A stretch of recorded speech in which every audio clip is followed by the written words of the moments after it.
İnşallah merhaba. Bugün ne bayramı qeyd Zəfər. İnşallah Zəfər günü biz niye sevinçlə qarşılayırıq? Torpaqlarımız necə oldu?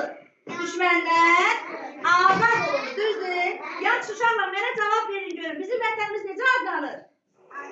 Möhkəm. Uşaqlar, Zəfər günü bizə kimlər yaşatdı? Azərbaycan əskəri. Yaxşı, bəs döyüşdə canından keçmiş əskərlərimiz kimlərdir? Biz onlara kim deyirik? Şəhidlərimiz. Şəhidlərimiz. İndi uşaqlar, baxın, 3 dəfədir ki, biz şəhidlərimizi sizinlə bir dəqiqə sükutla yad edirik. Bir dəqiqə sükut nə deməkdir? Hamımız sakit dayandırıb, düz bir nöqtəyə baxırıq və şəhidlərimizi yad edirik. Həmin vaxtda heç kim danışmalı deyil. O tərəf bu tərəf baxmırıq, düz bir nöqtəyə baxırıq. Mən danışmağa başlayana qədər sakit dayanırıq. Yaxşı, bir dəqiqə sükuta hazırlıq. Hadi baxın. Yaxşı.